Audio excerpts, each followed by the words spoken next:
dengan seminar Roh Nubuat. Selamat bergabung. Kami ucapkan kepada Bapak Yobuguan sebagai pembicara. Saya sapa dengan Shalom, selamat sabat bagi kita semua. Selamat sabat semua. Ya, terpujilah Tuhan kita Yesus Kristus yang sudah kembali mengumpulkan kita pada malam Sabat yang kudus ini. Kita boleh bergabung. Saya yakin dan percaya Yesus hadir di tengah pertemuan kita ini, walaupun peribadatan kita melalui media Zoom tidak mengurangi rasa kerinduan kita kepada Tuhan kita Yesus Kristus. Sebelum kita mulai acara perbaktian kita pada malam Sabat ini, kita undang kehadiran Roh Kudus dalam hati kita masing-masing melalui berdoa di dalam hati. Doa dimulai.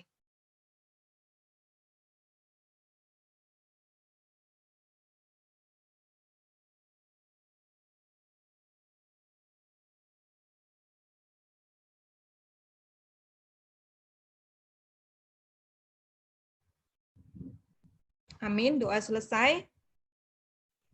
Sebagai lagu pembuka yang dibawakan oleh keluarga Bapak Hasigalingging, oleh karena lagu merupakan suatu kidung pujian untuk memuji dan memuliakan Tuhan. Baiklah kita mendengarkan lagu pujian yang dibawakan oleh keluarga Bapak Hasigalingging.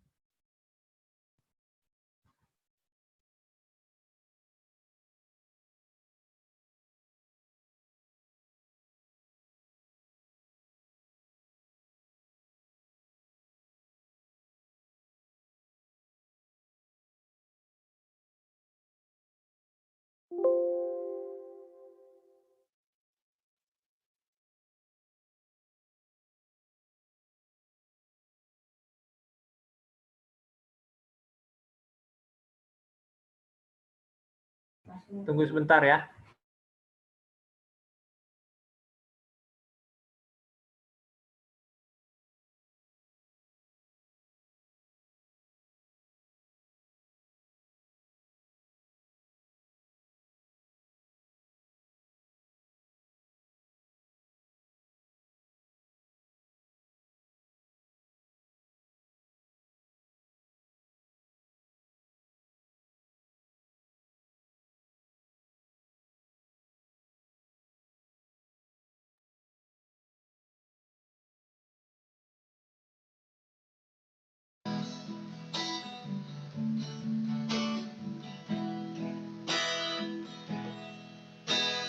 Ketika Yesus masuk Samaria, diberi jumpa seorang wanita. Perkara ajaib diceritakannya tentang kasih-Nya, tentang kuasa-Nya.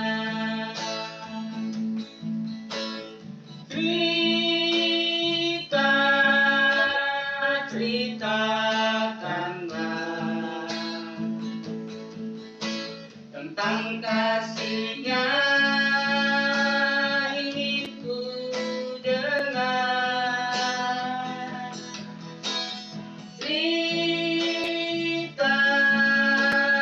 Ceritakanlah tentang kuasa-Nya yang amat besar. Di tepi kolam di sebuah kota, seorang guru berbaring lemah. Pas sampai hati Yesus melihatnya, diperintahkannya bangun jalanlah.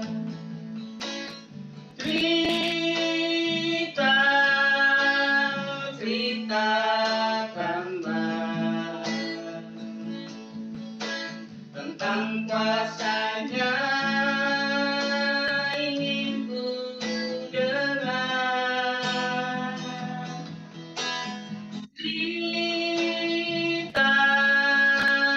Ceritakanlah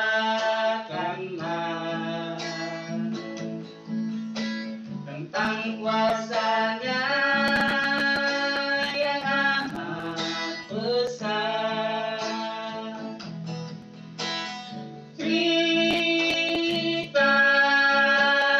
Ceritakanlah tentang kasih-Nya ingin ku dengar.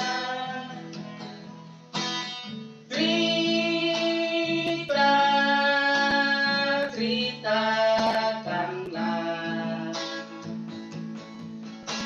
tentang kuasa-Nya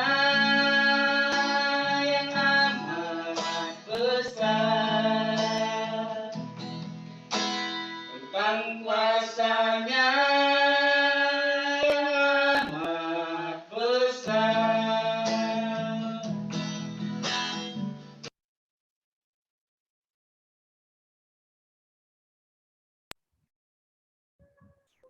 Terima kasih buat lagu pujian yang begitu indah. Ceritakanlah tentang kasih dan muliakanlah Tuhan, katanya ya. Terima kasih Pak untuk lagu pujiannya ya. Selanjutnya kita akan berdoa.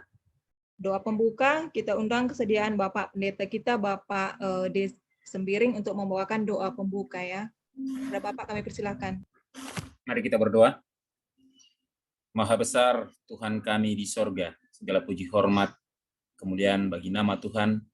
Kami menyembah Engkau pada jam yang kudus hari Sabat ini Tuhan. Terima kasih waktu yang baik, yang indah ini. Kami boleh dipersekutukan oleh Tuhan melalui via virtual Zoom ini Tuhan untuk mendengarkan firman-Mu yang akan disampaikan hamba-Mu Bapak Yubo Guan, Bapak di sorga. Biarlah Roh-Mu yang kudus bertahta berkuasa dalam hati pikiran kami masing-masing. Dan urapilah hamba-Mu Yobu Guan dengan limpahnya oleh Roh-Mu, kuasa-Mu bersama hamba Tuhan ini, sehingga materi yang disampaikan boleh menguatkan iman percaya kami, membawa kami lebih dekat kepada Tuhan, mempersiapkan kami bagi kedatangan-Mu. Terpujilah nama Tuhan mendengar doa kami. Dalam nama Yesus kami berdoa. Amin. Terima kasih. Baiklah, ini tiba saatnya kita untuk mendengarkan materi pada malam hari ini yang dibawakan oleh Bapak Yobu Guan. Untuk pertama sekali saya akan membacakan profil dari Bapak ini. Pembicara kita pada malam hari ini adalah Bapak Yobu Guan. Dia lahir pada tahun 1963, dibesarkan dalam keluarga latar belakang agama tradisional Tionghoa. Kenal Advent di sekolah SMA Advent Naripan dan dibaptis pada usia 20 tahun. Bapak ini tamat dari Universitas Katolik Parahyangan, jurusan Teknik Sipil. Pekerjaan Bapak ini adalah sebagai wira swasta, dan Bapak ini ada pelayanan sebagai yang pertama penginjil mandiri, yang kedua pembicara radio dan broadcast Alkitab berkata, dan melayani 2 grup Bible Study untuk anggota gereja luar. Kami ucapkan sebelumnya terima kasih untuk kesempatan dan waktu untuk Bapak Yobu Guan, dan untuk saat ini kami serahkan agar bisa memaparkan materi dengan judul Bersiap untuk Pemateraian. Kepada Bapak Yobu Guan, waktu dan tempat kami persilahkan. Oke, salam Shalom kepada semua jemaat di Medan dan selamat Sabat semua. Selamat Sabat. Puji Tuhan, malam ini saya ingin ucapkan terima kasih kepada Tuhan tentunya, dan terima kasih kepada jemaat Anna Maria dan kepada pendeta seluruh majelis yang memberikan waktu yang baik ini untuk saya berbagi bagi saudara sekalian. Nah, sekarang adalah waktunya kita belajar Alkitab. Jadi, saya harap saudara pegang Alkitab, saya akan memaparkan dalam waktu yang singkat. Setelah itu kita tanya jawab. Baik, Judul pelajaran kita adalah bersiap untuk pematraian. Saudara sekalian, boleh kita tunduk kepala sekali lagi untuk minta doa. Bapa dalam surga, hamba-Mu adalah alat yang sederhana, menyampaikan firman yang mulia. Kiranya firman-Mu Tuhan berkati, menemukan tempat yang paling subur di dalam hati pendengar sekalian. Berkati seluruh jemaat yang menyediakan hati, menyediakan waktu untuk mencari kebenaran. Kiranya berkat dari surga menyertai semua pendengar pelajaran ini. Bantu kami ya Tuhan selama kami belajar, dalam nama Yesus kami berdoa.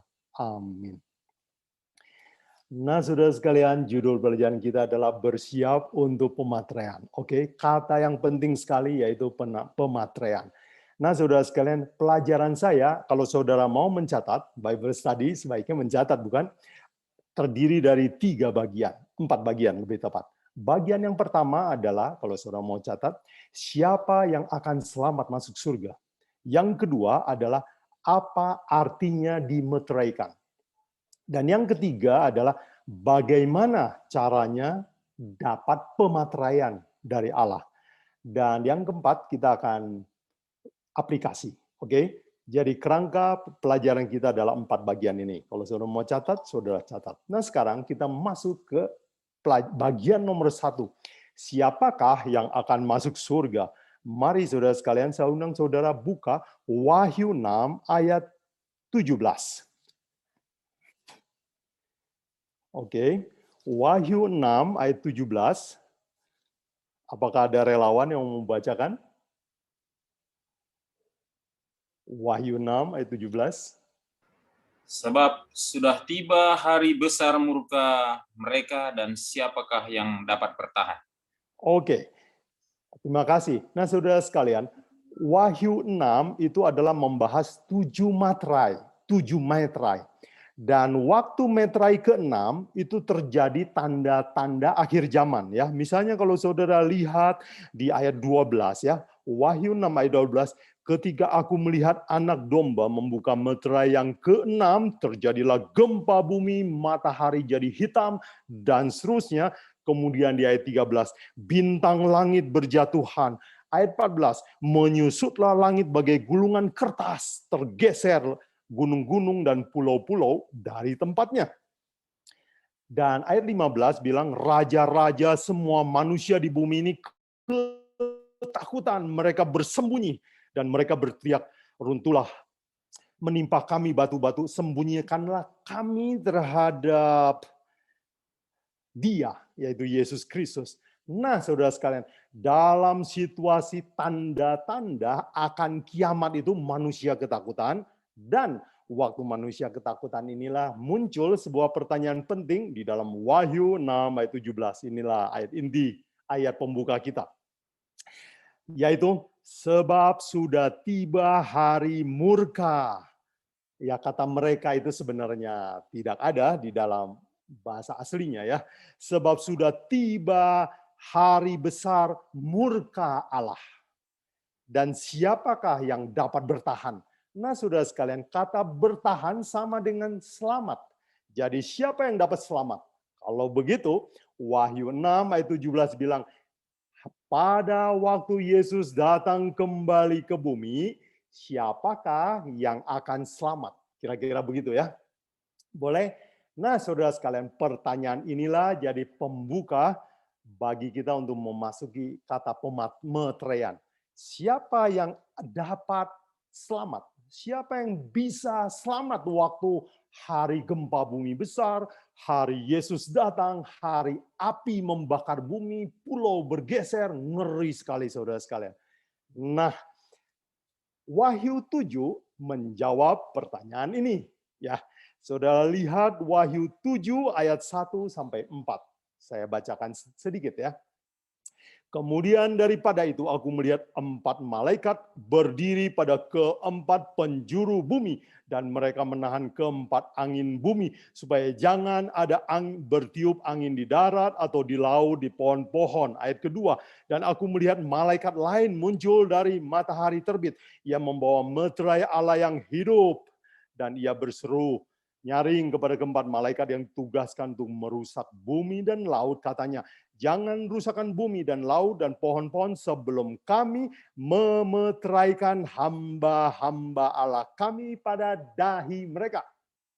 Oke, saudara lihat Wahyu 6 ayat 17 diajukan sebuah pertanyaan. Kalau hari kiamat, kalau Yesus datang, siapa yang bisa selamat? Dijawab oleh Wahyu 7. Yang akan selamat adalah hamba Allah yang ada materai di dahi. Materai. Nah, saudara sekalian, apa itu artinya materai? Materai sebenarnya kata lain untuk segel, ya. Saudara tahu segel, ya. Kalau kita kirim surat supaya jangan dibuka orang lain, kita segel. Kita tempelkan sesuatu. Kalau seorang raja menulis sebuah keputusan penting supaya tulisannya yang dirubah, dia tempelkan sesuatu lalu dicap. Itu juga segel, ya. Jadi bukan materai yang 6.000 atau 10.000, ya. Materai itu artinya segel. Waktu Yesus mati, kuburannya ditempel batu supaya batunya jangan digeser orang. Alkitab bilang dalam Matius 27, batu kuburannya dimeterai, disegel, nggak ada yang buka. Yang buka melanggar hukum. Nah, saudara sekalian, jadi kata meterai itu artinya segel. Sekarang kita boleh simpulkan bahwa di dalam Wahyu 6 ayat 17, kalau hari kiamat tiba, siapakah yang akan selamat? Dijawab oleh Wahyu 7. Yang di dahinya ada segel dari Allah. Ya, kira-kira begitu ya dalam bahasa sehari-hari. Dan mari kita lihat berapa orang yang disegel dahinya oleh Allah. Wahyu 7 ayat 4. Boleh saya minta seorang relawan untuk partisipasi. Baca Wahyu 7 ayat 4. Wahyu 7 ayat yang 4. Yes. Dan aku mendengar jumlah mereka yang dimeteraikan itu. 144.000 yang telah dimeteraikan dari semua suku keturunan Israel. Jadi kita dengar berapa jumlahnya? 144.000 orang dari suku keturunan Israel. Nah, saudara sekalian, ini adalah sebuah jumlah yang Wahyu sebut untuk menjawab pertanyaan. Waktu hari kiamat, situasi begitu mengerikan. Siapa yang bakal selamat masuk surga? Dijawab oleh malaikat, oh hamba Allah yang ada segel di dahi, dan jumlahnya 144.000 dari keturunan Israel. Nah, saudara sekalian, sejak Yesus mendirikan agama Kristen, kata Israel setelah zaman Yesus itu artinya Kristen. Ya, kalau saudara baca Kristen atau umat Tuhan. Jadi saudara sekalian, Wahyu 7 ayat 4 boleh kita baca demikian. Siapa yang akan selamat waktu Yesus datang? Ada 144.000 orang dari orang-orang Kristen. Boleh begitu? Dari umat-umat Tuhan. Baik. Ini adalah jawaban pertama, belum jawaban kedua ya. Jadi untuk menjawab Wahyu 6 ayat 17, siapakah yang dapat bertahan? Siapa yang akan selamat? Dijawab di dalam Wahyu 7 ayat 4 pertama. 144.000 orang. Oke. Sekarang kita lihat kelompok kedua. Siapa yang akan diselamatkan oleh Tuhan? Mari kita baca Wahyu 7 ayat 9. Boleh relawan? Ayat 9. Kemudian daripada itu aku melihat sesungguhnya suatu kumpulan besar orang banyak yang tidak dapat terhitung banyaknya dari segala bangsa dan suku dan kaum dan bahasa, berdiri di hadapan tahta dan di hadapan Anak Domba, memakai jubah putih dan memegang daun-daun palem di tangan mereka. Oke, sekarang Wahyu 7 malaikat memberikan jawaban yang kedua. Siapa yang akan selamat waktu Yesus datang, waktu hari kiamat tiba?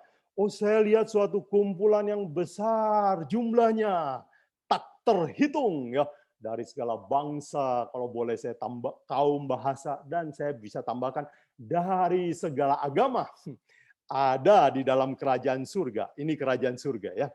Jadi saudara sekalian, di dalam buku Wahyu 7 memberikan dua jawaban, yaitu siapakah yang akan selamat waktu hari kiamat?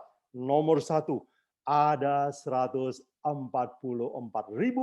dan yang kedua, ada jumlah yang tak terbilang dari segala bangsa, segala kaum, segala agama, boleh juga kita katakan dari segala zaman.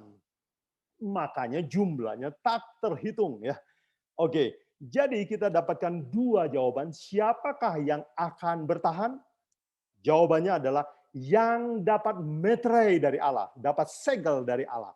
Siapakah mereka? Nomor 1, 144.000. Nomor 2, orang yang tak terhitung banyaknya dari segala bangsa, dari segala zaman. Nah, saudara sekalian, sekarang kita akan belajar siapa itu 144.000 itu ya. Baik, untuk mengerti 144.000 ini, mari kita buka Wahyu 14 ayat 1 sampai 4 ya. Wahyu 14 ayat 1 sampai 4 memberi ciri-ciri siapa ini 144.000 ini. Untuk mempercepat waktu saya akan baca ya. Tapi saudara catat ya. Wahyu 14 ayat 1 dikatakan, dan aku melihat sesungguhnya anak domba berdiri di Bukit Sion bersama dengan dia 144.000 orang, dan di dahi mereka tertulis namanya, nama Yesus dan nama Bapanya. Nah, kalau saudara tadi perhatikan, di dalam Wahyu 7 ayat 1 itu adalah peristiwa di bumi. Wahyu 7 ayat 9 adalah peristiwa di surga. Oke. Jadi, malaikat ini, Yohanes melihat bahwa waktu saya lihat di bumi akhir zaman, ada 144.000 orang diselamatkan oleh Tuhan, disegel. Tetapi waktu saya lihat di surga, wow, jumlahnya tak terbilang. Oke. Jadi kalau begitu, 144.000 ini adalah orang-orang yang diselamatkan hidup-hidup waktu Yesus datang. Mereka tidak pernah mengalami kematian.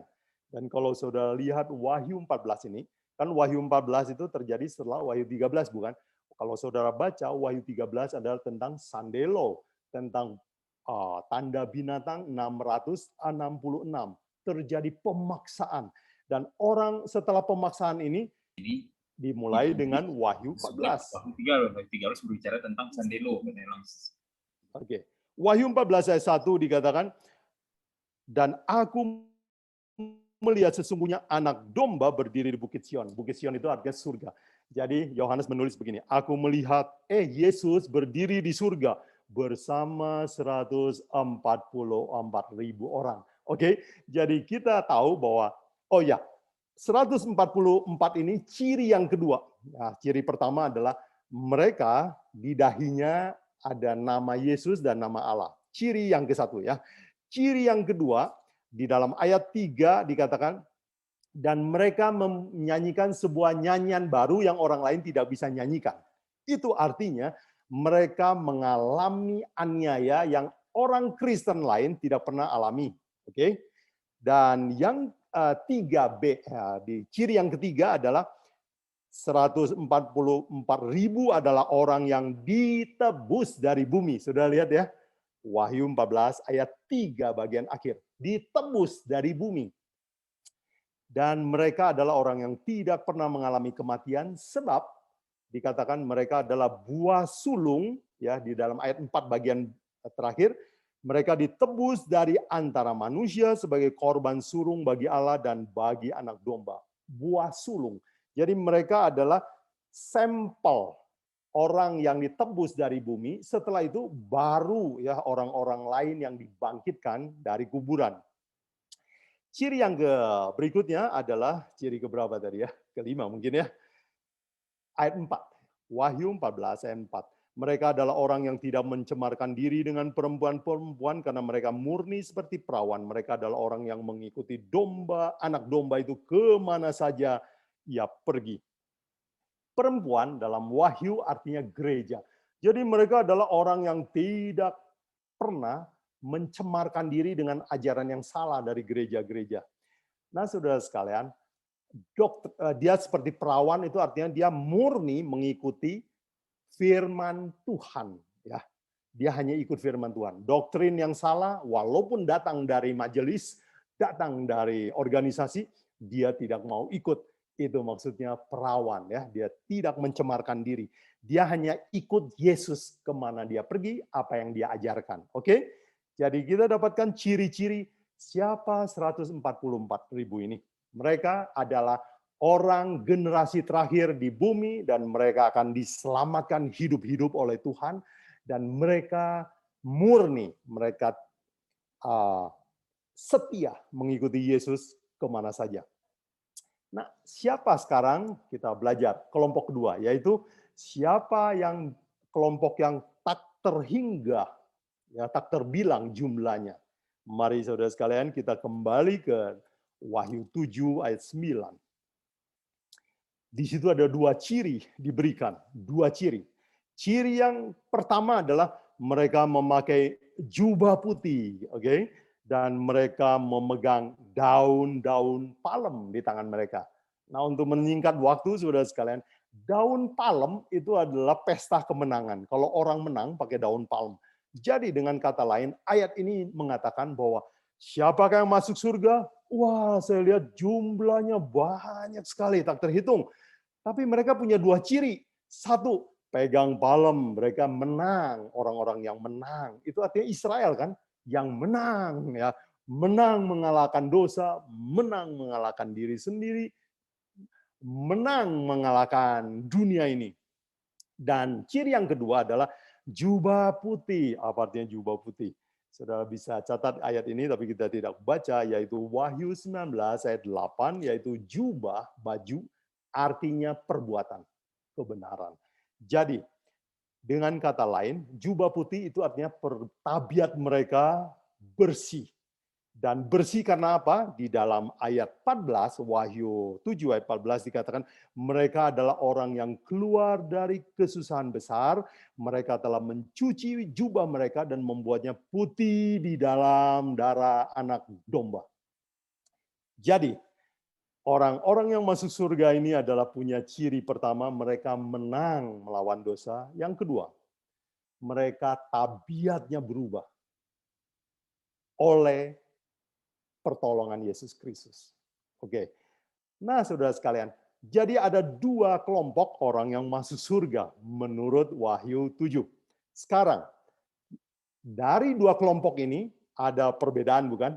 Kalau 144.000 ini tidak pernah mati, ya. Mereka ditebus oleh Yesus hidup-hidup. Mereka hidup sampai hari kiamat. Tetapi orang yang sudah mati sebelum hari kiamat itu dibangkitkan dan masuk di dalam kelompok tak terbilang, ya, jumlahnya ini. Oke. Tetapi dari dua perbedaan ini ada satu ciri yang sama di antara kedua ini. Oke. Ciri apa yang sama? Yaitu mereka mempunyai meterai di dahi mereka. Mari kita lihat Wahyu 22 ayat 4. Saudara buka Wahyu 22 ayat 4 atau catat, ya. Saya bacakan. Wahyu 22 adalah suasana surga. Semua yang masuk surga dicatat oleh Yohanes dan mereka akan melihat wajahnya dan namanya, nama Yesus tertulis di mana? Dahi mereka. Jadi semua yang masuk surga itu ada nama Yesus di dahi mereka. Oke? Jadi walaupun 144.000 dan jumlah yang tak terhingga ini punya perbedaan, punya ciri khas, tetapi mereka punya kesamaan, yaitu mereka punya meterai di dahi mereka. Oke? Jadi saudara sekalian, sekarang kita sudah bisa menjawab pertanyaan. Siapa yang akan masuk surga? Yaitu yang punya meterai di dahi mereka. Baik saudara sekalian, bagian pertama kita sudah selesai. Saya masuk ke bagian kedua dari pelajaran kita, yaitu kalau begitu, apa artinya dimeteraikan di dahi mereka? Oke.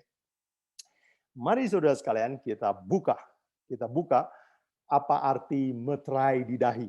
Nah, kata dahi itu pertama muncul di dalam Ulangan 6, ya. Ingat saudara sekalian, kalau saudara belajar Wahyu itu adalah kesimpulan seluruh Alkitab. Jadi kalau saudara mau belajar Wahyu, saudara harus lihat seluruh Alkitab. Nah, untuk menjawab apa artinya dahi, saudara harus buka Ulangan 6. Mari kita buka Ulangan 6 ayat 5. Jadi saya bacakan. Kasihilah Tuhan Allahmu dengan segenap hatimu dan dengan segenap jiwamu dan dengan segenap kekuatanmu. Ayat 6. Apa yang kuperintahkan kepadamu pada hari ini, haruslah engkau perhatikan. Terus ayat 7 bilang, ajarkan berulang-ulang sama anakmu. Ya. Nah sekarang saudara perhatikan ayat 8. Boleh saya minta relawan untuk baca ayat 8, penting sekali. Pak Robert boleh? Ayat ke-8, haruslah juga engkau mengikatkannya sebagai tanda pada tanganmu dan haruslah itu menjadi lambang di dahimu. Saudara sekalian, terima kasih. Haruslah, begini ya, kita harus baca Alkitab teliti. Musa berkata, kasihilah Tuhan Allahmu dengan segenap. Lalu katanya perhatikan, lakukan, ajarkan. Dan ayat 8 bilang, sampai. Dan engkau harus mengikatkannya sampai menjadi tanda di tanganmu dan tanda di dahimu.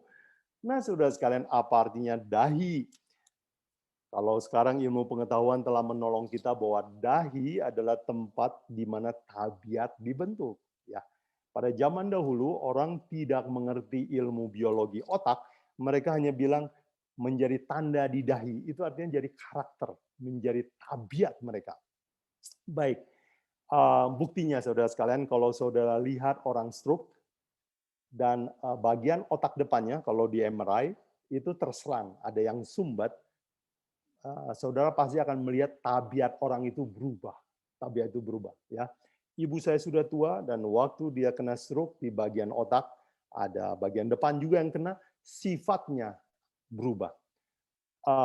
Dan penelitian kedokteran telah membuktikan bahwa bagian otak manusia yang berbeda dengan hewan hanyalah ini, bagian depan, dahi. Jadi satu-satunya perbedaan otak manusia dengan otak hewan adalah bagian depan ini. Ya, manusia mempunyai otak depan yang di dahi ini yang porsinya paling besar. Itu sebabnya manusia bisa setia, punya kasih sayang, punya empati, ya, bisa berbelas kasihan.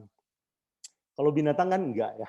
Nah, binatang yang paling mendekati manusia itu katanya adalah simpanse, anjing ya. Itu sebabnya simpanse bisa nangis ya kalau lihat temannya mati. Anjing itu bisa setia karena lumayan besar ya frontal lobe atau otak depannya. Tetapi tidak ada yang sebesar bagian depan manusia. Jadi saudara sekalian, otak depan ini adalah di mana tabiat dibentuk. Kalau saudara suka baca tulisan Mrs. White, dikatakan bahwa obat-obatan dan juga minuman-minuman merangsang seperti kopi, teh itu akan mengganggu otak bagian depan kita. Jadi saudara sekalian, sekarang kita mau sampai ke bagian kedua pelajaran kita, yaitu apa artinya dimeteraikan di dahi. Arti yang pertama adalah kasihilah Tuhan Allahmu sampai itu menjadi tabiatmu, mengubah hidupmu. Dia mengubah cara bicaramu, dia mengubah cita-citamu, dia mengubah keluargamu, dia mengubah caramu berpakaian, caramu makan, caramu hidup. Itulah yang dimaksud. Jadi, apa artinya dimateraikan di dahi? Arti yang pertama adalah tabiatnya berubah menjadi mirip dengan tabiat Kristus. Oke? Nah, saudara sekalian, itu sebabnya orang yang punya tabiat seperti Kristus itulah yang akan diselamatkan karena memang kita adalah miliknya kalau kita mirip ya sama Dia. Nah, saudara sekalian, waktu anak saya berbicara, berkhotbah, dan orang-orang bilang, mirip banget sama bapaknya. Oh iya, memang itu anak saya. Jadi anak saya sama saya kan ada mirip-miripnya, bukan? Ya kalau bukan mirip saya berarti bahaya ya. Bisa dipertanyakan. Jadi anak kita ada mirip-miripnya sama kita. Nggak tahu hidungnya, rambutnya, cara bicaranya, cara berpikirnya, gerak-geriknya. Ada saja yang sama. Oke, jadi apa artinya dimateraikan di dahi? Artinya tabiat kita menyerupai Yesus Kristus, mirip atau paling sedikit ada miripnya lah. Makanya kita bisa masuk surga. Jadi itulah jawaban pertama. Apa artinya dimateraikan di dahi? Oke, saudara catat, dan kalau ada kurang jelas boleh diskusi, tanyakan ya. Sekarang saya ingin memberikan arti yang kedua. Arti yang kedua adalah hidup dipimpin oleh Roh Kudus. Mari kita belajar. Efesus 1 ayat 13. Oke, karena ini ayat penting, saya boleh undang relawan untuk baca. Efesus 1 ayat 13. Di dalam Dia, kamu juga karena kamu telah mendengar firman kebenaran, yaitu Injil keselamatanmu.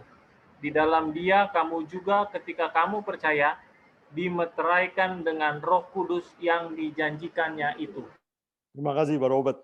Jadi, saudara sekalian, apa yang Paulus bilang? Kalau kamu terima Injil, hatimu berubah, hidupmu digerakkan oleh Roh Kudus, maka materai sudah kamu dapat. Oke? Waktu kita dikuasai oleh Roh Kudus, hati kita tergerak untuk hal-hal kebenaran, itu artinya kita dimeteraikan oleh Roh Kudus. Nah, mari kita lihat Paulus menjelaskan apa artinya dimeteraikan oleh Roh Kudus. Di dalam Galatia ya. Saya ingin saudara buka Galatia 5 ayat 16.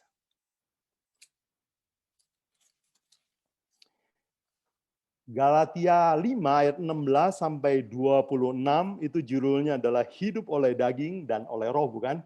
Nah, saudara lihat Paulus bilang di dalam Galatia 5 ayat 16, maksudku ialah hiduplah oleh roh, maka kamu tidak akan menuruti keinginan daging, ya.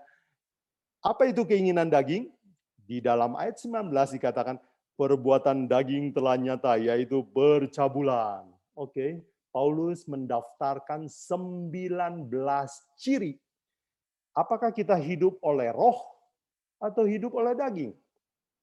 Mungkin kita pernah dibaptis, tapi kalau kita mau tahu, saya ini sudah hidup oleh roh atau hidup oleh daging, oleh nafsu, ikuti ciri-ciri yang Paulus tulis ini ya, saudara sekalian. Dikatakan percabulan,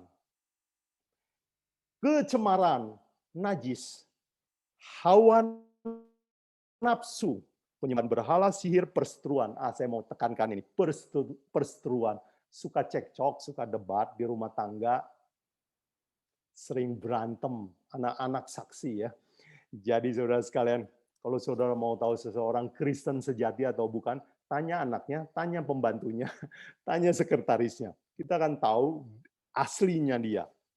Oke, perseteruan, perselisihan, bertengkar, ya, iri hati, sirik, ya, amarah, suka meledak emosinya, terus mementingkan diri, percideraan, roh pemecah. Pemecah ini apa ini? Gossiping, ya.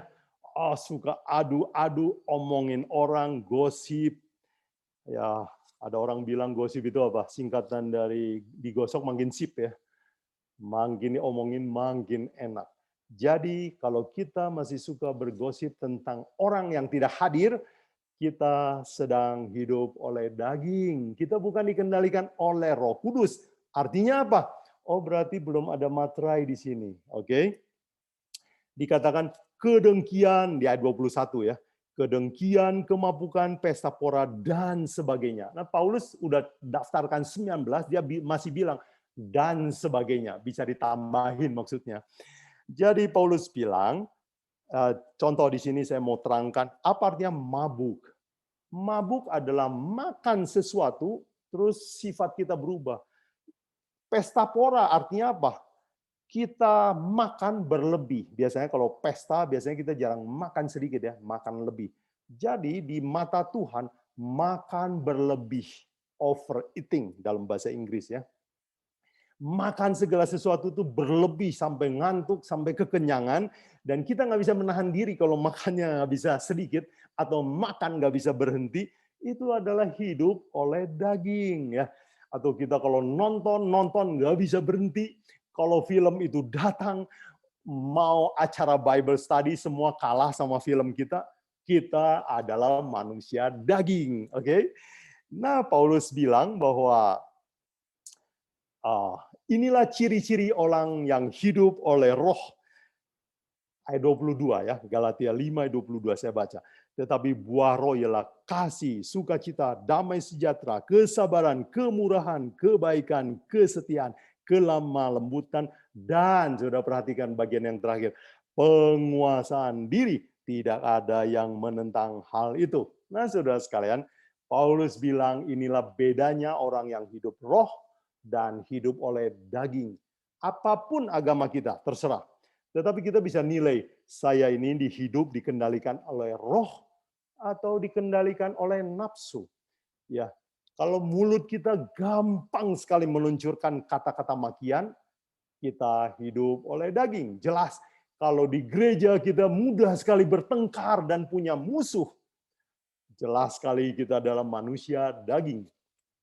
Baik, jadi apa artinya dimateraikan di dahi? Paulus bilang adalah hidup dikendalikan oleh Roh Kudus, bukan oleh nafsu, bukan oleh daging. Oke? Kita dapatkan jawaban yang kedua. Arti yang kedua dimateraikan di dahi. Sekarang kita masuk ke arti yang ketiga. Dari apa artinya materai di dahi ya? Mari kita kembali ke Ulangan 6 ayat 5 dan 6. Di dalam ayat ini Musa berkata, kasihilah Tuhan Allahmu dengan apa katanya? Segenap hatimu. Oke, segenap, bukan separuh ya.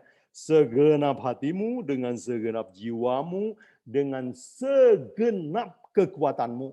Kata yang dipakai adalah kasih. Oke. Ayat 6. Dan apa yang kuperintahkan kepadamu pada hari ini haruslah engkau perhatikan. Maksudnya kamu lakukan. Jadi, arti yang ketiga, apa artinya punya materai di dahi? Artinya, kita bersedia menuruti hukum Tuhan, tetapi dengan kasih. Oke, dengan kasih.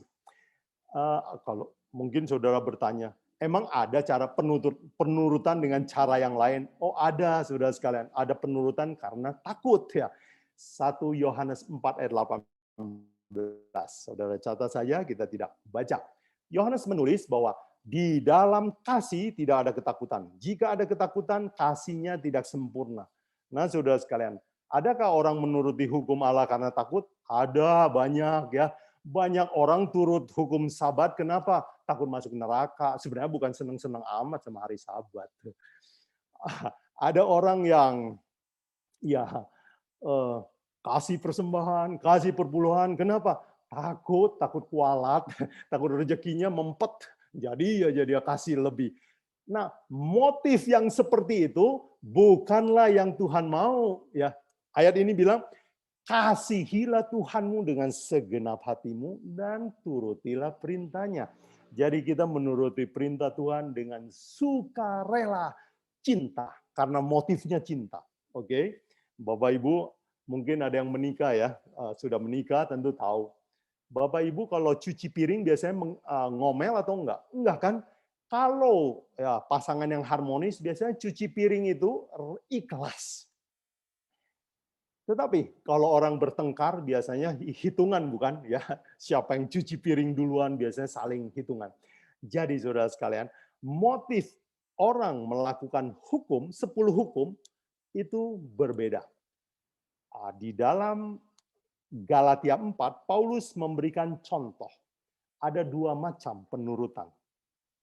Saya berikan ayatnya, saudara boleh catat saja ya. Di dalam Galatia 4 ayat 21 dimulai ya. Paulus memberikan contoh yaitu Ishak, Hagar dan Sarah. Kemudian Ismail dan Ishak. Dia bilang itu Ismail lahir dari keinginan daging, betul? Jadi Tuhan bilang sama Abraham, kamu akan punya anak, tetapi dia berusaha untuk melakukan kehendak Tuhan. Itu sebabnya lahirlah Ismail. Tetapi yang lahir dari Sarah adalah sesuai dengan firman Tuhan. Jadi ada dua macam penurutan kata Paulus. Penurutan dengan usaha sendiri. Yang kedua, penurutan karena percaya kepada janji Tuhan. Jadi tidak semua penurutan sama, bukan?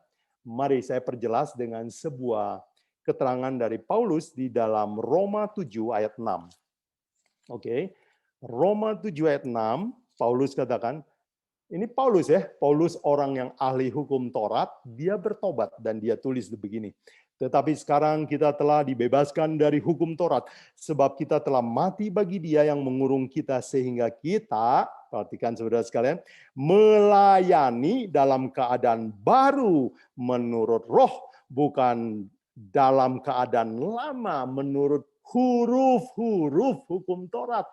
Kita nggak letter lock, kita menurut karena cinta, karena roh, bukan karena kewajiban. Oke? Untuk menggambarkan ini, saudara sekalian, saya kasih sebuah ilustrasi. Dulu waktu saya muda, peraturan helm baru dimulai. Dan waktu kita pergi kuliah, biasanya kita lihat, kalau nggak ada polisi, helmnya kita taruh. Kalau ada polisi, helmnya kita pakai. Pertanyaan, saya pakai helm karena takut atau karena cinta? Takut, bukan? Ya, terpaksa. Jadi kalau ada polisi, saya selalu pakai. Lewat, nggak ada polisi, saya lepas topinya. Suatu kali, saya jatuh dari motor, dan tangan saya lecet untuk saya tahan, dan kepala saya nggak terbentur. Saya memakai helm waktu itu. Dan waktu saya jatuh dan kepala terlindung helm, saya jadi bersyukur. Untung saya pakai helm. Mulai saat itu, kalau setiap naik motor, saya selalu pakai helm. Bukan cuma pakai helm, saya ikat. Saya sekarang pakai helm bukan karena polisi. Saya pakai helm karena saya cinta. Peraturan ini bagus sekali, bisa menyelamatkan saya. Jadi, saudara sekalian, penurutan 10 hukum juga kita perlu bertobat. Bagaimana dengan hari Sabat? Apakah hari Sabat itu adalah tanda materai Allah? Pelajaran doktrin yang artinya yang lama, kita biasa dengar bahwa materai Allah adalah Sabat. Apakah benar? Saudara sekalian, jawaban saya adalah benar dan salah. Dia benar karena memang itu adalah materai Allah. Dia salah adalah karena bukan harinya yang menentukan kita masuk surga, tetapi Tuhan pemilik hari. Kalau saudara ingin ayatnya adalah Markus 2 ayat 27-an, 28, ya, khususnya 28. Yesus berkata, tetapi anak manusia, yaitu Yesus, adalah apa? Tuhan atas hari Sabat. Kalau saudara perhatikan hukum keempat yang panjang itu, di bagian terakhir kan, itulah sebabnya. Artinya, inti dari hari Sabat bukan supaya kita menyembah hari, bukan kita bangga akan Sabtu, tetapi supaya kita punya waktu untuk mengenal Tuhannya hari Sabat, yaitu Yesus Kristus. Nah, itu kita bisa pelajari ya lebih dalam lagi. Jadi saudara sekalian, walaupun kita beragama Advent, walaupun hari berbakti kita betul, tetapi kalau kita tidak mengenal Tuhannya hari Sabat, maka kita tidak akan dapat materai di dahi kita. Oke? Jadi, kita simpulkan, apa artinya dimateraikan di dahi? Yaitu penurutan hukum oleh kasih, oleh cinta, bukan karena takut. Jadi kita simpulkan bahwa arti dimateraikan di dahi ada 3, yaitu 1, tabiat menyerupai Kristus. Yang kedua, hidup dipimpin oleh roh. Yang ketiga adalah penurutan hukum dengan motifnya kasih. Baik, saudara sekalian. Pelajaran selesai. Sekarang bagian yang ketiga, yaitu aplikasinya. Bagaimana ya, bagaimana. Saya lanjut ya sekalian supaya setelah itu tanya jawab ya. Mari saudara sekalian kita ajukan satu pertanyaan ini. Bagaimana ini supaya saya ini tabiat berubah? Ya.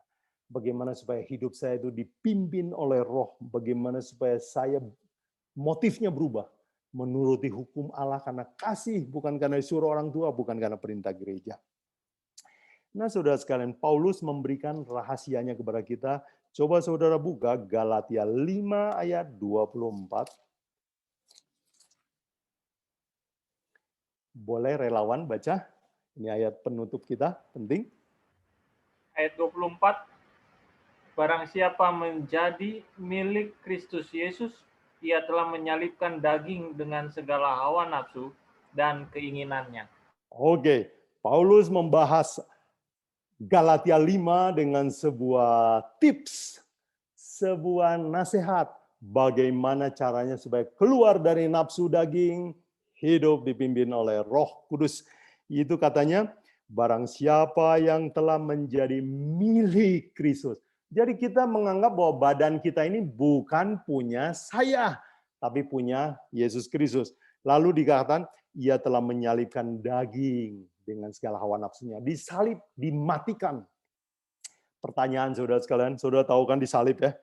Kalau disalib itu, bisakah orang menyalibkan diri sendiri? Kalau saudara coba salibkan diri sendiri, saudara paku sebelah sini. Ini tangan kanan siapa yang paku? Nggak bisa ya. Jadi untuk mati di atas kayu salib, harus ada orang lain yang membunuh saudara. Jadi, saudara sekalian, kita membutuhkan orang lain untuk menolong kita mati. Siapakah yang bisa menolong kita mati? Paulus di dalam ayat ini bilang, siapa yang menjadi milik Yesus Kristus. Jadi Yesuslah yang bisa menolong kita supaya mati. Nah, saudara sekalian, untuk ini saya takut terlalu teoritis, saya kasih contoh ya. Contoh, kalau ada seorang yang punya tumor ya, tumor, dan dia tahu bahwa tumor ini mengganggu, suatu hari ini akan makin membesar. Apa yang harus dia lakukan? Apakah bisa dia memotong diri sendiri? Saya kira nggak ada ya.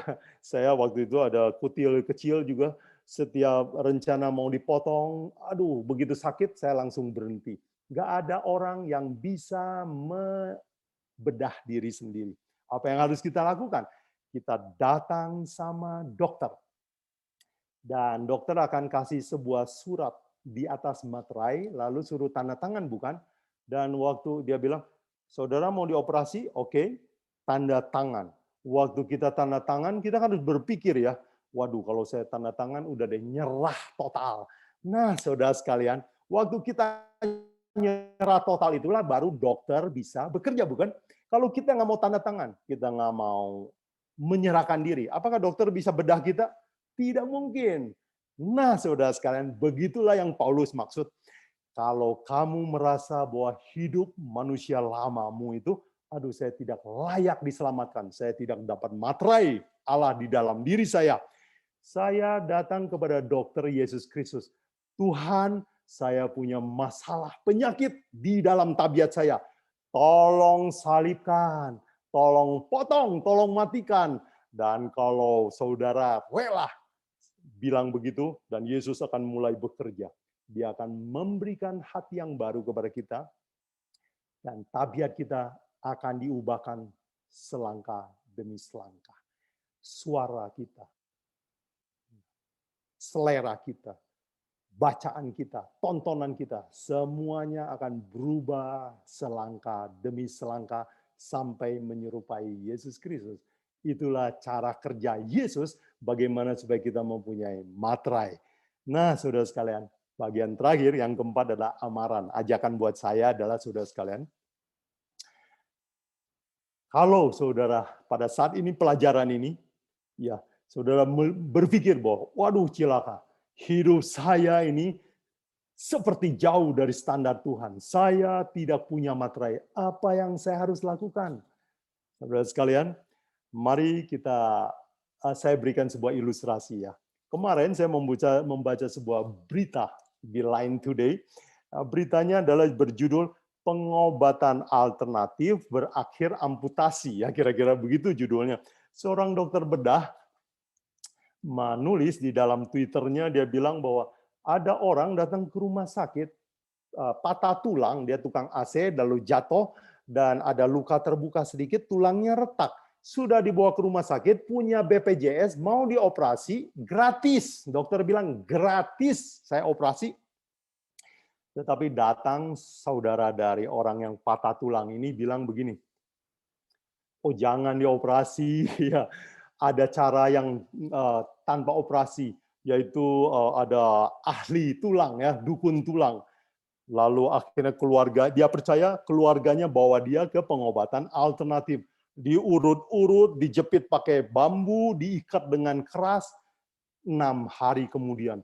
Lukanya bernanah, tulangnya linu dan sakit. Lalu dia datang lagi ke ahli tulang alternatif ini. Tulang alternatif ini bilang, pergi ke dokter, coba periksa sama dokter.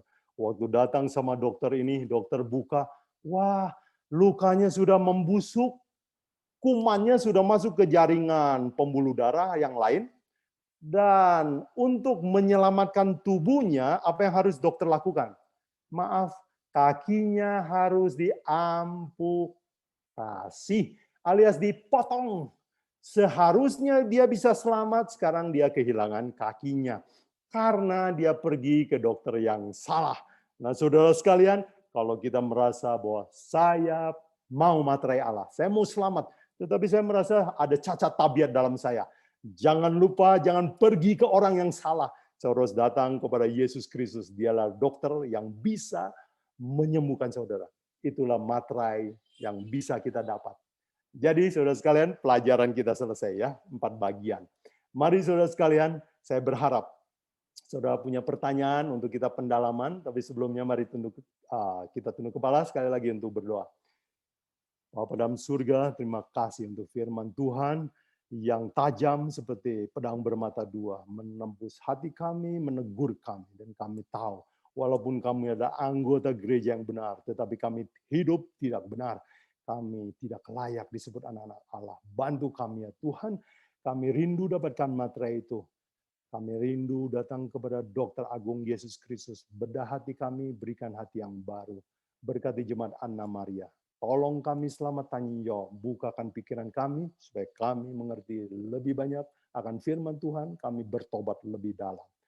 Dalam nama Yesus kami mintakan semua ini. Amin. Terima kasih saudara sudah bersabar ya. Saya kira saya bicara hampir 1 jam ya, terlalu lama. Tetapi terima kasih saudara sudah begitu sabar. Saya kembalikan kepada pembicara dan siapa tahu ada tambahan diskusi untuk kita perdalam bagian pelajaran ini. Baik, Tuhan berkati. Ya, baik. Terima kasih kami ucapkan kepada Pak Guan yang telah memaparkan materi begitu jelas ya. Ada 4 bagian tadi yang disampaikan kepada kita. Yang pertama tadi adalah siapa yang akan masuk surga. Tadi ada dibacakan ada 2 ya, yang 144.000, yang kedua yang kumpulan besar orang banyak yang tidak terhitung banyaknya. Jadi yang materi kita yang kedua, apa arti dimateraikan di dahi? Di sini tadi disampaikan bahwasanya yang pertama adalah tentang tabiat kita yang mirip dengan tabiat Kristus. Yang kedua, hidup kita yang dipimpin oleh Roh Kudus. Yang ketiga, penurutan hukum oleh kasih. Yang ketiga tadi tentang bagaimana cara kita. Caranya disampaikan tadi bahwasanya datang kepada Yesus. Dan ajakan kita pada malam hari ini untuk kita semua agar kita datang kepada Yesus Kristus, agar hidup kita dimateraikan.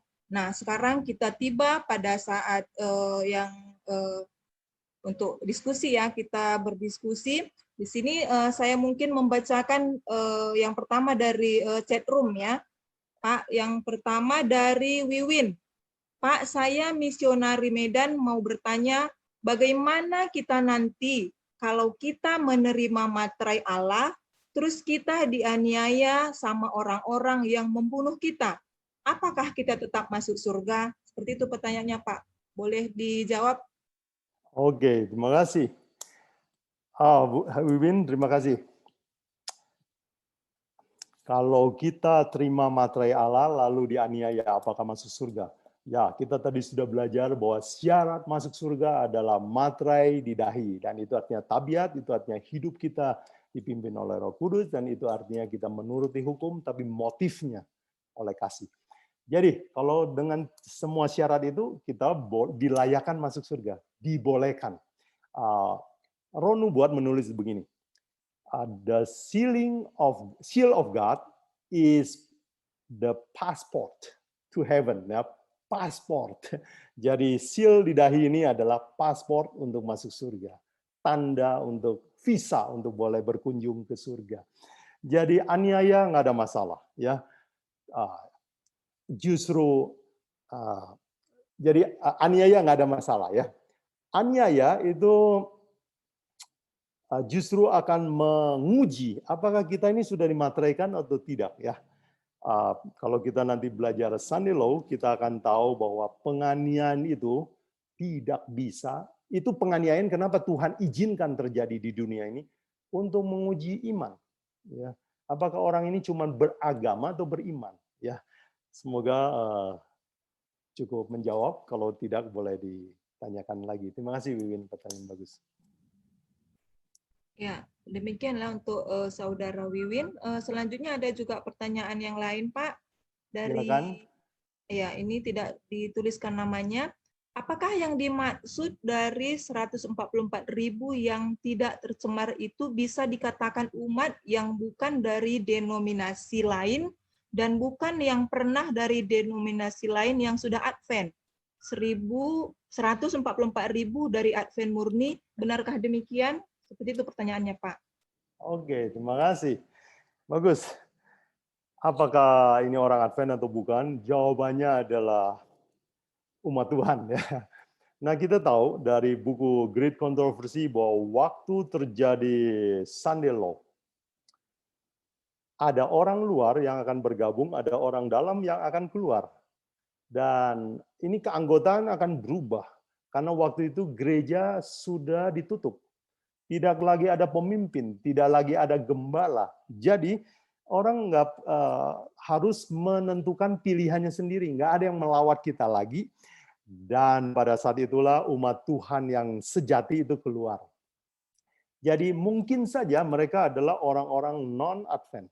Ya, yang setelah mendengar pekabaran Advent, mereka terima pekabaran ini. Dan kalau mereka masih hidup, Yesus datang, mereka dapat materai, itulah 144.000. Jadi untuk singkatnya begini, 144.000 adalah orang yang ikut Yesus, bukan agamanya apa, tetapi orang yang murni hanya mau ikut Yesus dan tabiatnya seperti Yesus, dan mereka setia sampai Yesus datang. Ya, masih hidup. Itulah 144.000. Nah, saudara, bagus pertanyaan ini. Seringkali kita bingung ya, apakah orang di luar Advent akan selamat? Saya boleh bantu jawab bahwa ada banyak orang di luar Advent yang akan masuk surga. Ya, akan masuk surga. Oke? Dan banyak dari orang dalam yang mungkin tidak akan masuk surga. Dan itu Ronu buat katakan, Alkitab katakan. Ya. Baik, terima kasih pertanyaan bagus. Ya, terima kasih. Masih dari orang yang sama, Pak. Ada pertanyaannya lanjutan. Bagaimana menurut Bapak, ada yang mengatakan bahwa 144.000 adalah sebagai lambang? Apakah itu benar? Tanda tanya, Pak. Sebagai lambang. Oh iya. Ya betul, itu adalah lambang. Kita tahu bahwa kitab Wahyu dipenuhi dengan lambang. Dan 144.000 itu adalah sebuah angka untuk membandingkan dengan yang tak terbilang itu. Jadi, kitab Wahyu tadi kita belajar, siapa yang akan masuk surga? Oh, ada jumlah tertentu yang masuk surga. Itulah yang waktu masih hidup waktu Yesus datang. Oke. Lalu saya lihat kok ada orang yang banyak sekali dari segala zaman, segala bahasa, segala kaum. Jumlahnya kok banyak sekali ya. Jadi kita dapatkan dua kelompok. Tadi pertanyaannya boleh ulang. Bagaimana menurut Bapak apa yang simbol ya? Iya, lambang. Lambang. Oke. Ya, betul. Itu adalah lambang, bukan angka sebenarnya. Oke. Bukan angka sebenarnya. Ya, jadi itu adalah lambang untuk membedakan bahwa oh saya lihat 2 kelompok, ini jumlahnya 100 tertentu, ini jumlahnya banyak sekali ya. Jadi itu adalah sebuah lambang. Terima kasih. Selanjutnya dari chatroom ada satu lagi Pak, dari Wiwin juga. Ini apa artinya materai di dahi? Maksudnya apa Pak? Katanya gitu. Apa arti materai di dahi? Maksudnya Materai. Oh iya, kita tadi sudah belajar ya, materai di dahi adalah karakter kita serupa dengan Yesus Kristus, mirip dengan Yesus Kristus. Yang kedua adalah kita hidup dipimpin oleh Roh Tuhan, tidak mengikuti hawa nafsu. Dan yang ketiga adalah kita menuruti hukum, tapi motifnya berubah. Yaitu menurutnya karena kasih, bukan karena takut ya. Bukan takut ketahuan ya, bukan takut. Oke, apakah itu menjawab? Semoga ya. Ya, terima kasih. Pertanyaan dari chatroom kita sudah habis. Apabila ada di antara kita yang mau bertanya, boleh langsung unmute aja ya. Dipersilakan.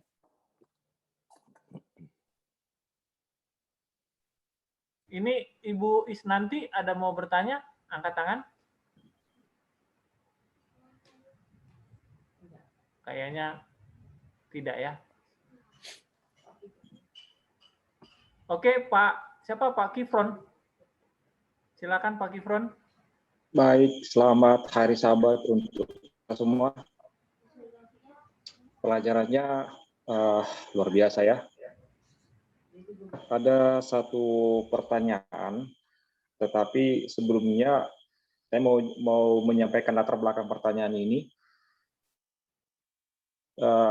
Kenapa bangsa Israel ketika Yesus datang gagal menghidupkan hukum yang sebenarnya?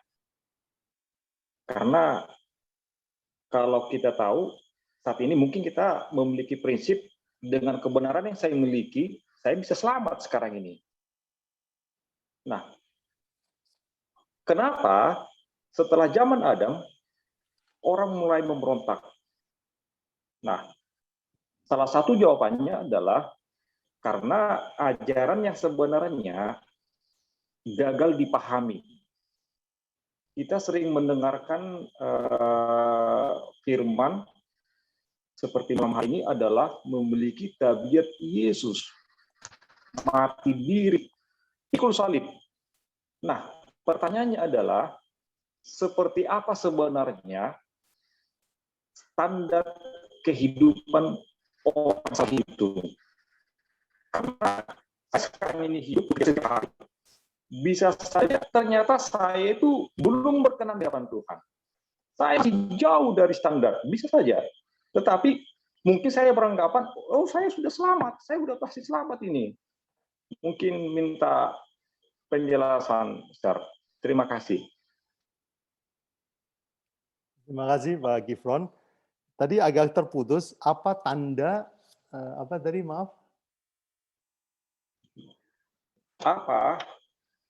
Apa sebenarnya, apa yang sebenarnya standar? Oh standar, oke. Orang salah itu seperti apa? Karena semua kita ini punya standar masing-masing, tetapi belum tentu menjadi standar surga. Oke, terima kasih. Mati salib itu seperti apa gitu? Mati salib ya. Penyaliban diri, pertarakan itu seperti apa gitu? Iya, terima kasih. Pak Gifron, wah pertanyaannya dalam ya. Mungkin kalau kita bahas Galatia 5, itulah jawabannya barangkali ya, cukup jelas di situ. Paulus katakan, ini cirinya kalau kamu hidup oleh daging. Kalau dagingmu masih hidup, ini cirinya. 19 dan sebagainya, berarti 19 plus. Tetapi kalau kamu hidup dipimpin oleh roh, akan menghasilkan buah roh, kasih, sukacita, bla bla bla. Terakhir, pengendalian diri. Remnya pakem. Apa pakem bahasa Sunda bukan ya? Remnya itu kenceng ya. Bagus. Waktu mau marah, dia tahu kapan ngerem. Waktu dia nafsu makannya tinggi sekali, dia kapan bisa ngerem. Waktu dia tertarik seseorang perempuan, tetapi bukan istrinya, dia tahu kapan ngerem. Pengendalian diri. Jadi Paulus sudah kasih ciri-cirinya begitu. Jadi itulah standar orang Kristen. Nah, kalau mau pakai standar juga, itu tadi ciri-cirinya, yaitu Yesus Kristus. Ya, hiduplah seperti Dia. Jadi kalau saya misalnya, saya menghadapi situasi sulit. Contoh, satu kali seseorang pernah mengancam untuk menuntut saya ke pengadilan. Aduh, padahal salah saya cuma kecil lah. Ya, saya ada salah, tetapi dia mau tuntut saya ke pengadilan. Saya sedih sekali. Saya ini guru Alkitab, mau dibawa ke pengadilan, saya masuk ke kamar, saya bertelut. Dan apa yang saya ingat? Jadilah seperti Kristus. Saya pikir kalau Yesus di tempat saya, apa yang ia lakukan? Waktu itu kan saya ingin marah, ingin lapor polisi misalnya, tetapi saya pikir-pikir, apakah Yesus akan berbuat begitu? Jadi saya mulai merenungkan tabiat Yesus. Kalau Yesus di posisi saya, apa yang dia akan lakukan? Nah, itu menolong saya. Jadi ciri-cirinya ada di Galatia 5 ayat 16 sampai 23. Dan kalau standarnya adalah Yesus Kristus. Dialah manusia yang menjadi ukuran, patokan, standar orang Kristen. Boleh begitu Pak Kifran? Boleh satu lagi. Boleh. Benarkah atau salahkah jika saya beranggapan bahwa saya mungkin sudah bisa selamat atau pasti selamat? Oke. Bagus. Benar atau salah? Jawabannya adalah, saya dikasih pilihannya B sama S ya. Tapi mari kita biarkan Paulus yang menjawab. Boleh Bapak buka 1 Korintus 9 ayat 27. Ya, 1 Korintus 9 ayat 27. Boleh Pak Kifron yang baca? Ayat 27 ya. Ya, 9:27. Baik. Demikianlah firman Tuhan. Tetapi aku melatih tubuhku dan menguasainya seluruhnya supaya sesudah aku memberitakan Injil kepada orang lain, jangan aku sendiri ditolak. Oke, terima kasih. Kira-kira Paulus merasa pasti nggak masuk surga. Wah, dia hati-hati ya. Saya mau menguasai diri saya. Jangan setelah saya jual tiket surga, pembeli tiketnya pergi. Ya, di Bandung dulu di terminal Jakarta. Orang yang jual tiket mah nggak pernah ke Jakarta. Dia cuma jualan aja. Nah, saudara sekalian, Paulus bilang, saya takut kalau saya juga ditolak. Jadi, nasihat saya begini, orang Kristen sebagian suka sombong, ya, terlalu overconfident. Kalau gue mati pasti masuk surga. Jangan, saudara sekalian, jangan. Rendah hati. Ya. Kita takut kita nggak selamat. Orang yang takut tidak selamat, mudah-mudahan selamat. Orang yang merasa pasti, waduh, jangan-jangan ditolak. Dan memang orang yang sombong itu tidak akan bisa masuk surga. Boleh begitu Pak Gibran? Nah, kita rendah hati. Terima kasih, Sir. Terima kasih Pak Gibran. Bagus. Ya, terima kasih buat pertanyaannya. Yang bertanya semangat, yang menjawab juga lebih semangat ya. Luar biasa seminar kita pada malam hari ini. Selanjutnya saya melihat ada pertanyaan dari chat room dari David Mengko ya. Apakah yang terjadi pada anak-anak Advent yang belum dimateraikan dan bisakah dimateraikan dalam seketika ketika sebelum Tuhan datang? Mohon penjelasan, tanya Pak. Oke, terima kasih. Anak-anak Advent maksudnya anak-anak anggota, anak-anak yang masih kecil atau bagaimana ini ya? Oke, anggap sajalah anak yang masih kecil ya. Bisakah? Yesus soal anak kecil kita nggak usah khawatirkan keselamatan mereka. Yesus berkata, orang yang seperti anak kecil inilah yang empunya kerajaan surga. Masuk surga nggak? Masuk. Jadi bapak-bapak, ibu-ibu, jangan terlalu khawatir soal anak kecil. Yang khawatir adalah kita ini yang udah dewasa. Udah merasa terlalu pintar. Udah firman Tuhan itu udah kita olah-olah ya. Kita merasa, dan kita sudah punya nafsu banyak sekali. Sehingga kita nggak rela meninggalkan nafsu demi ikut Yesus Kristus. Kalau anak kecil itu polos. Ya, polos. Maksud saya anak kecil yang benar-benar kecil ya, bukan anak kecil yang sudah lihat internet macam-macam itu sudah nggak polos lagi ya. Anak-anak kecil yang polos itu kita nggak usah khawatirkan keselamatan mereka karena Yesus yang menggaransikan mereka masuk surga, bukan? Ya. Nah, kita harus tahu bahwa pemateraian ini bisa terjadi sekejap, bisa juga sebuah proses ya. Jadi itu bisa panjang, bisa pendek. Pokoknya selama nafas masih di kandung badan, itulah kesempatan kita untuk dimateraikan. Jadi sebenarnya kata lain untuk pemateraian adalah pembentukan tabiat, pertobatan, perubahan hidup, itulah pematraian. Oke. Terima kasih untuk penanya, David ya. Kalau kurang jelas boleh disambung. Ya, mungkin udah jelas ya kepada saudara David. Selanjutnya ada lagi dari chat room, dari Jos H. Pertanyaannya, kapankah waktu pematraian dan adakah batas waktu pematraian berakhir? Pak. Oke. Apakah ada waktu kapan pematraian dan berakhirnya kapan? Ya, ada. Ya, ada akhirnya. Pematraian itu terjadi sepanjang hidup kita. Itu adalah sebuah proses. Waktu kita terima Yesus Kristus, waktu kita benci hidup kita yang lama, kita bertobat, itulah Tuhan kasih cap. Ya. Tetapi cap ini kan harus bisa pudar, ya, bisa hilang. Dan itu harus, cap itu kita jaga, dipertahankan materainya. Kalau kita jaga sampai akhir hidup kita, kita boleh masuk surga. Begitu kira-kira. Jadi tanda dari Roh Kudus ini yang harus kita jaga. Nah, kapan pematraian ini berakhir? Jawabannya adalah di Ibrani 9 ayat waktu mati ya, waktu kita mati. Ibrani 9 ayat 27 ya, manusia hanya hidup sekali dan mati manusia ditetapkan untuk mati hanya satu kali dan sesudah itu dihakimi. Jadi manusia mati itu sama dengan pematraian selesai, itu sama dengan pintu kasihan ditutup. Boleh begitu Josa? Terima kasih ya pertanyaannya. Jadi itu sebabnya Paulus, saya tambahkan, di dalam Ibrani 3:15 selalu bilang, kalau selama masih bisa bilang hari ini, bertobat. Jadi jangan berencanakan, saya mau bertobat minggu depan, udah tamat kuliah. Ya, jangan pernah merencanakan pertobatan besok, karena besok bukan waktumu. Yang lalu juga sudah lewat. Yang waktu kita, kata Paulus, cuman hari ini. Jadi waktu untuk bertobat adalah hari ini, ya. Baik, semoga saudara yang sedang merencanakan baptisan, sedang ingin berubah hidupnya, lakukan hari ini dengan bantuan Tuhan. Thank you pertanyaan Josa. Ya, jadi demikian ya Josha. Selanjutnya ada lagi dari chat room ya Pak pertanyaannya.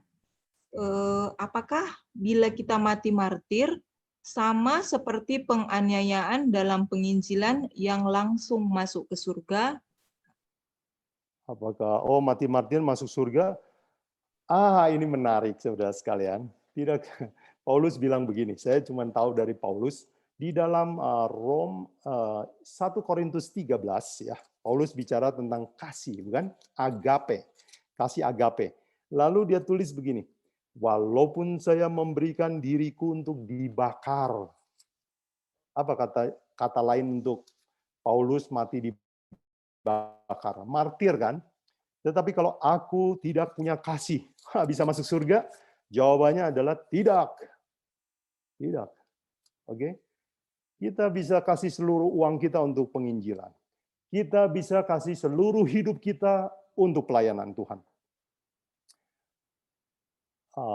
Tetapi, kalau tabiat kita tidak berubah, motif kita beragama bukan karena kasih, Paulus katakan, tidak akan dapat surga. Kira-kira begitulah. Jadi, saudara sekalian, pastikan bahwa tabiat kita berubah. Bukan perbuatan kita yang menentukan kita masuk surga atau tidak. Pertobatan kita itu yang lebih menentukan. Semoga ya jawaban saya ini cukup jelas. Thank you, pertanyaan bagus. Ya, demikianlah jawabannya untuk Bapak Johannes Agustinus Merbabu ya. Mudah-mudahan puas dengan jawabannya. Selanjutnya mungkin dari Merbabu. Oke, halo.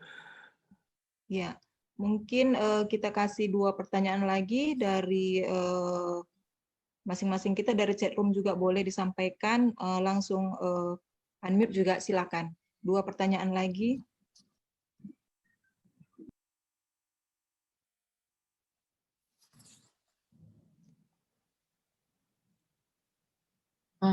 Selamat malam. Hai, selamat malam. Ibu Nenggolan. Iya, selamat malam Pak. Nah, saya mau bertanya. Ya. Ini kan takut akan Tuhan adalah permulaan hikmat. Ya, itu kan ada ya Pak dari Mazmur ya. Okay. Nah, tadi kita sebut kalau kita menyembah Tuhan, jangan dalam rasa takut. Itu apa bedanya takut yang memberi hikmat dengan takut yang membentuk karakter? Oke. Terima kasih. Terima kasih. Yang takut yang dimaksud itu adalah mungkin kata lainnya segan. Ya. Seganlah kepada Tuhan. Jadi jangan sembarangan sama Tuhan, itu segan. Ya. Bukan ketakutan. Hormat ya Pak ya? Hormat. Segan, hormat. Ya, gabungan dari itulah ya. Tetapi yang saya maksud yang tidak akan dapat materai adalah Allah adalah kalau kita beragama, kita menurut hukum, kita menuruti hukum hari Sabat misalnya, tapi karena ketakutan, ya ketakutan masuk neraka, katanya di sana panas, ya jadi takut. Jadi apa boleh buatlah, sudahlah saya masuk gereja lah. Daripada nanti kepanasan di sana. Jadi sebenarnya dia nggak rindu masuk surga. Jadi beda sekali ya. Cuman dalam bahasa Indonesia mirip ya.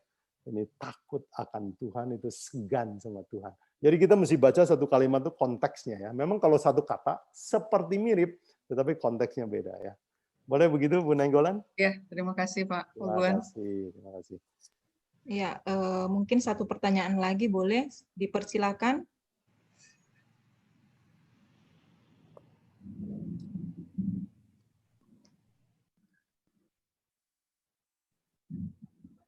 Apakah sudah habis? Biar kita akhiri acara seminar kita ini. Tidak ada lagi ya. Mungkin kami persilakan Pak Guan untuk closing statement dan sekaligus mengakhiri acara seminar kita dengan membawakan doa penutup, Pak. Dipersilakan. Oh iya. Baik, terima kasih. Saya salut, kagum, saudara-saudara rajin belajar Alkitab. Teruskan ya. Karena pemahaman akan firman Tuhan itulah yang membuat iman kita makin kuat. Ya. Baik, untuk closing statement, mungkin saya ingin katakan pengalaman Paulus. Kita adalah orang-orang gereja Advent. Dan Tuhan memang memilih gereja ini untuk sebuah tugas besar. Tetapi Tuhan meramalkan bahwa di dalam gereja ini banyak orang belum bertobat. Mari kita lihat bahwa Paulus, seorang yang ahli hukum juga bertobat ya. Saya ingin bacakan sebuah kutipan dari Paulus. Dikatakan di dalam Filipi 3 ayat 4 sampai 8 dia bilang begini. Jikalau ada orang yang menaruh percaya, Filipi 3 ayat 4 ya. Jika ada orang yang menaruh percaya pada hal-hal lahiriah, artinya bangga sama agama-agamawi, aku lebih lagi. Saya disunat pada hari ke-8 dari bangsa Israel, suku Benyamin, orang Israel asli. Tentang pendirian hukum Taurat, aku orang Farisi. Tentang kegiatan, aku penganiaya jemaat. Tentang kebenaran dalam menuruti 10 hukum, aku tidak bercacat. Jadi kalau soal agama, jangan tidak ada gagalnya, cacat celahnya Paulus ini. Tetapi Paulus bilang di dalam ayat 7, tetapi apa yang dahulu merupakan keuntungan bagiku, sekarang ku anggap rugi karena Kristus. Lihat, sebuah perubahan besar terjadi dalam beragama. Memang agama Israel adalah agama yang benar, tetapi orang yang perlu bertobat. Bagaimana pengalaman dia? Dia bilang, dulu saya bangga sekali sama agama Yahudi. Saya bangga sekali dengan keibranian saya. Kegiatan saya, doktrin terhadap hukum, tetapi saya sekarang anggap itu rugi, malahan, ayat 8, malahan segala sesuatu ku anggap sampah. Oke, kenapa orang ini yang beragamanya benar, tetapi dia harus bertobat? Jawabannya ada di ayat 8, malahan segala sesuatu ku anggap rugi, karena pengenalan akan Yesus Kristus. Jadi saudara sekalian, perjumpaan dengan Yesus Kristus mengubahkan segalanya. Cara memandang tentang agama, tentang doktrin, tentang kehidupan, berubah total. Nah saudara sekalian, ajakan saya buat teman-teman orang Advent adalah kita sudah berada di agama yang benar. Tetapi kita belum tentu orang benar. Bagaimana supaya kita jadi orang benar? Bagaimana supaya kita mengalami sebuah titik balik? Titik baliknya adalah waktu kamu bertemu dengan Yesus Kristus. Jadi doa saya saudara sekalian, semoga hari ini adalah pengalaman pembalikan hidup. Dan saudara mulai sekarang bukan berusaha beragama karena kewajiban, tetapi mulai sekarang saudara mulai mencari Yesus Kristus, temukan Dia, dan agama itu akan mempunyai makna baru bagi saudara sekalian. Doa saya, semoga Anna Maria makin bertumbuh kerohaniannya, dan saudara sekalian semua yang bergabung, semua kita boleh berubah tabiat kita, dan kita dapat materai di dahi kita, dan itu adalah sebuah paspor ke surga. Semoga Tuhan datang, kita semua bertemu kembali ya, dan Bible study lagi di sana. Tuhan berkati. Mari kita tunduk kepala sekali lagi. Bapa dalam surga, terima kasih untuk janji Tuhan yang indah. Orang berdosa boleh dimateraikan, diubahkan, boleh mendapatkan paspor masuk surga. Yang kami tidak layak untuk itu, terima kasih. Bantu kami ya Tuhan, Jemaat Advent, supaya bangun kerohaniannya, mencari Yesus Kristus sepenuh hati, dan kami diubahkan oleh kuasa itu. Bapa dalam surga, kiranya Jemaat Anna Maria mengalami kebangunan rohani, hidup mereka diubahkan. Dan waktu Yesus datang, kami semua boleh bertemu dengan Tuhan di angkasa. Dalam nama Yesus kami serahkan semuanya. Amin. Amin. Demikianlah acara seminar kita pada malam Vesper hari Sabat ini. Kami mengucapkan terima kasih kepada Pak Guan yang memberikan materi yang sungguh luar biasa ya, dengan semangat yang penuh. Kami juga yang mendengarkan semangat, dapat kami serap, materinya dapat kami serap, Pak. Terima kasih, kiranya Tuhan memberkati Bapak, diberikan kesehatan, diberkati pelayanannya, sukacita dari surga menjadi bagian dari Bapak dan keluarga. Salam sama keluarga dari kami, Jemaat Anna Maria, Pak. Jadi selanjutnya saya informasikan juga kepada kita semua untuk malam Vesper depan tanggal 30 April ya 2021 kita kembali bertemu dalam acara seminar yang dibawakan oleh Bapak Pendeta Geri Takaria. Kita boleh bergabung pada ID Zoom yang sama. Selanjutnya kami serahkan kepada Bapak Pendeta Desmiring untuk menyampaikan ucapan terima kasih kepada Bapak pembicara kita, Bapak Guan. Kepada Bapak Pendeta Desmiring kami persilakan. Baik, terima kasih. Selamat Sabat semuanya. Terima kasih atas seluruh partisipan yang sudah bergabung. Terpujilah nama Tuhan pada malam hari ini, malam Sabat yang kudus, oleh firman-Nya yang begitu indah, begitu memberkati kita semuanya, yang disampaikan oleh hamba Tuhan, Bapak Yo Buguan. Terima kasih banyak, Pak Yo Buguan. Tuhan memberkati, kami sangat terberkati. Semoga sukacita selalu, diberkati oleh Tuhan dengan limpahnya, dan mudah-mudahan di lain waktu masih memungkinkan ada waktu kita boleh Bible study lagi. Terima kasih. Amin, amin. Terima kasih Pak Sembiring. Dengan senang hati. Ya, sekarang waktu pandemi ini jarak Medan sama Bandung makin dekat. Puji Tuhan.